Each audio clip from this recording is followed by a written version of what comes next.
And because the Black Sash, the information around Black Sash is so vast, it's housed at multiple universities' archives, we thought let's focus on 7 core stories of the 70 years that Black Sash has done.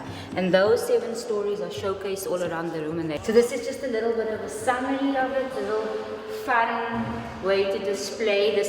We are in Grahamstown today, so I thought I would put this picture out of St. Andrews and of the Grahamstown Advice Office. And then obviously just a lot of basic, lots of ideas from Black Sash. They made Christmas cards, they made t-shirts, they stood against the pass laws, against the conscription, against children in prison. And this is just a bit of a summary of that work. So the context is the 7 stories. And we thought we'd also just explain this beautiful fabric that you can see. There's the backpack there that was made. But the stories about the Black Sash, but also the rose and the sign of the United Nations. And yeah, it's a very beautiful explanation that people can also read up on. This was Black Sash during the constitutional crisis, when the end of the colored voters roll, and Black Sash first began to wear the sash because they were first called the Women's Defender of the Constitutional League, but they wore these black sashes to mourn the end of the Constitution, and then it became popularly known as the Black Sash. We have 7 sashes hung up all across the room from different decades. There's like a silk one there when they had a bit more money, I imagine, for silk scarves. This is in Grahamstown in 1987 in Albany. Black Sash erected this massive banner during the state of emergency. It's one of my favorite photos. This is just Black Sash throughout the early years. But then they realized that protesting was not enough, and then they started in 1958 the advice offices. They started the first one in Athlone in Cape Town. These advice offices, today there's still 240 advice offices across the country that Black Sash supports, including around the area in Uitenhage, in Humansdorp, all around here. And so these are the ladies of the Grahamstown advice office. But Black Sash, one of the most important things is that it created so many flyers. This one is from 1996, so it cost 20 cents. So many booklets explaining to people how to navigate the pass laws, what to do if they were arrested, what at those times, like their common law rights were. But throughout the years, we also got some books by Mary Burton, who's our patron, Sheena Duncan, Noel Robb. One day you'll have another one too. Molly Blackburn. Molly Blackburn, sorry, I just said Mary Burton. This is some photos, some very nice photos. So this is one of my favorites. This is the Black Sash women visiting, they were in Lusaka in 1989 to visit Oliver Tambo, who had been obviously in exile for a while. This is both taken by Gilda Vlieg, the famous photographer. Gilda Vlieg was the first woman photographer in AfroPix. AfroPix was a group of photographers sending out apartheid photos to the world. This is Khotso House, as we know, was the house of the Kasatu, the South African Council of Churches in Black Sash, and it was bombed by police. This is Matthew Goniwe at the Black Sash's conference. This is Driefontein. This is Jean Sinclair, the founding member of Black Sash. I think you may know some of these people. Sheena Duncan, Anton Lubowski. This was at the end of the conscription campaign. This is Black Sash getting ready for the end of democracy, and that is at the memorial of the Boipatong massacre. So these are some Gilda Vlieg photography. She's incredibly amazing. And that's with Archbishop Hurley. Now he was the guy that was so helpful to me as a young conscript in making up my mind. And the Black Sash, and saying in conscription campaign. I mean, I was all part of that. So. And then the thing that I love the most about Black Sash's campaigns, Vanda, is this Free the Children campaign. And I don't know if you can kind of come out, but so Free the Children campaign, and we symbolize it through these balloons. And what Black Sash had done is they had written the names of children in detention. Because this is following the Soweto uprising. This is all early days, those all early days, but this is after the Soweto uprising, after Steve Biko's death. They had militarized schools, and the police were just arresting children. Black Sash wrote to Adrian Vlok, and Adrian Vlok was like, no, these are ANC children, as if that yeah. And so Black Sash wrote the names of children in detention and in helium balloons and would release them into white residential areas so that they would fall down with little cards at the bottom of the children's names to remind white women that these children were the same age as their children, but they were in prison. And they even, this is my favorite one, they had a night vigil at St. George's Cathedral in Cape Town. Leah Tutu, Ibrahim Rasool, Farida Omar, and Margaret Nash, who I'm sure you know, but they like had a vigil overnight stay in to try and raise awareness. They did a lot to raise awareness about children in prison. Justice Tigang Moseneke, who was 14 at the time.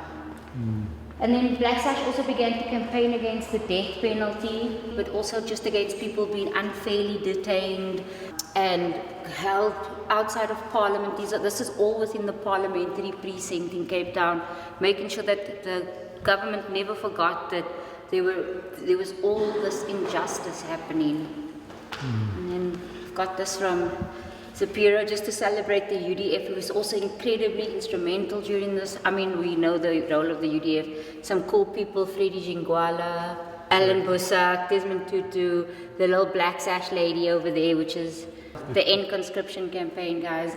Here's another one about the Black Sash had a big role in trying to end military Kola. And then we head towards democracy, and we're just preparing ourselves for the end of apartheid and getting ready for a new South Africa. So just some cool things. There's lots of voter education. Obviously, there's also the Boipatong massacre, which Black Sash had picketed against and asked called for justice. There was the monitoring of the elections. But there's like writing to Mandela, and you can see these letters this letter is 5 months apart, where they say like, we were gathered today, we welcomed all the leaders who were recently released, and we can't wait for it to be you. And then being like, we are so happy that it's the end of your imprisonment, and we can't wait to welcome you. They even made a rap video for elections. Yeah. This is some Zapiro. His mother, Gabby Zapiro, made that. We can see Alan, that's Mary Burton, and you don't have to say who that is. And then there's some nice original photos in here. Lots of work that was happening to prepare people in the Eastern Cape, for particular for elections. So these are all from Eastern Cape newspapers. The Herald, I'm sure everyone knows the Herald. Those things, and so getting ready. And then that takes us to Black Sash in the past, and then we move on to what Black Sash has done. And so one of the big things that Black Sash did was, okay, so apartheid is done, but inequality remains. And this became a focus of Black Sash. And since 1993, it's been calling for a basic income grant. And so this is some historical photos of Black Sash in 2001 at the Taylor Commission, calling for, saying, this is how we're gonna ensure the distribution post-apartheid. This is how we're gonna resolve. So this is from 2001. This is how we're going to deal with the legacy of apartheid, is to make sure that people have some sort of universal grant to meet their needs.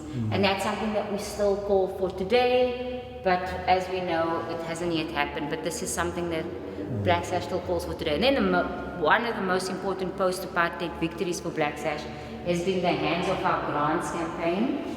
So this was State Capture 101. Basically, the minister at the time, Dr. Bennett Lamini, had given the rights to distribute the grant to a private entity, Net1, and their subsidiary, Cash Paymaster Services. And that subsidiary had then just started selling things to people. People were getting deductions because the government had not taken that responsibility. And so child support grants were getting deductions for major funeral policies, airtime that people didn't even have cell phones for, but there were all these deductions. And Black Sash, because of its role in the advice officers, learned of this, got case studies, and eventually took it to court and won this major victory in court. This is outside the Constitutional Court. And one of the best parts of this legislation is that Black Sash was able to, for the first time in South Africa, get a personal cost order against the minister herself. So basically they attached Batabile Dlamini's car until she paid, and the very next day we got the settlement from her. She had to pay from her, not from government coffers, but from her own money. So that was one of the big victories. And then this is Black Sash now. It's a little whimsical explanation of, this is all of the staff now. We're a team of 34, and that's us. We're very cute, and we do a lot of work around like food security, around financial security, most importantly around social protection, making sure that people have access to their grants and understand their grants, social security. We continue to monitor grant payments so that no deductions or unlawful activity is happening. We play a very strong role in training the advice office sector, and that's that there. We still fight for basic income. And then I just love this wall. It's just some of the things that I got. It's just some amazing apartheid posters. So Zapiro, again, he designed this. He felt like being conscripted was like chains in the end conscription. And then I'm sure everyone from the Eastern Cape knows Tony Grogan. This is my favorite poster. It's not from Eastern Cape, and it's not really, it's Black Sash and it's Alan Busak and others, it's a UDF poster, but the euthanatic massacre that happened, still haunts the Eastern Cape. And then this is this Free Our Children campaign, because schools I love lino cut, and schools that become militarized zones, which is where the police were arresting. And then just a couple of, I'm sure you recognize some names there, Van Zyl Slubbert, anyone who knows jazz knows Robbie Jansen and Basil Coetzee. And then here's some cute little, Wumandla was designed by Gus Ferguson, and her name is Amanda Lowe because it's an anagram for Wumandla. So yeah, and people who come can welcome to give their messages. Black Sash changed from being a membership-based mass organisation to becoming an NGO. Yes. Is there not a consideration that we perhaps need to go back to the past, because the government of today is still needing to have its feet held to the fire on so many issues? So part of Black Sash's work over here is to collaborate and to create mass support for certain things. So, for example, the Hands Off Our Grants campaign, which was really fighting state capture, was this idea of mass support. We mobilized communities, we mobilized grant recipients, mothers who were experiencing these deductions. But even today, as we look at things like unemployment and the social relief of distress grant, where we work in a coalition with other organizations so that we're creating different kinds of different levels of support. And there's going to be more needed in the future. More needed in the future. We are with our coalition. We're always considering litigation for the fact that the grants are like, your applications are in English only. You must be online. That's just such a digital divide, a language divide. We're always trying to take government to task about making sure we protect the most vulnerable. Oh, we have these T-shirts and tote bags for sale. That's it.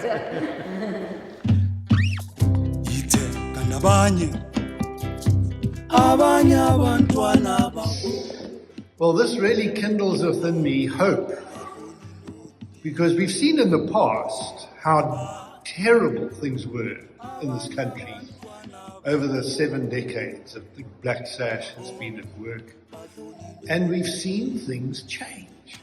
One thing particularly for me is the whole unauthorized, unlawful moral deductions in SASSA bank accounts in 2017. Now, that's relatively recently.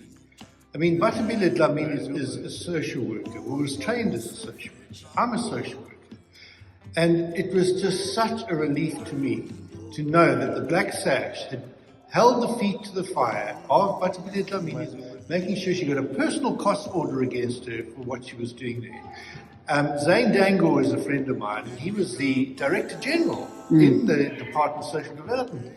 And he and I would talk about this thing, and we were just tearing our hair out. I said, what is going to do? And I was saying to Zane, don't leave. We have to have good people like you in the system.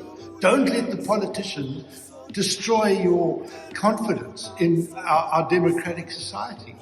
Well, he did leave. But look, he's back. He's the Director General of of international relations and has been leading the whole international criminal court about what's happening in Gaza. So isn't it marvelous to think that there is a solidarity that happens from people across all different levels of society who are still united in conviction about what our democratic values stand for. And the Black Sash really are a organization which I think have nominated for the next Nobel Peace Prize. Okay? So what we are going to do is we're going to have a little photo book made from all of this. And I have a photographer come on Sunday and make all of this. And then try to do I have a membership collage of photos and try to put people in that So book. it would be nice to find names of People that you know. Also so that we can mail them or send them our little pamphlets, which we want to be able to hand out if they can have it available. Yes, but we can also send these Yes. out. Who's that? Is that Jack Scarwell's in the Yes, it's Jack Sparrow. It's funny that we've all know. We all picked it up.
Party, mentelo party,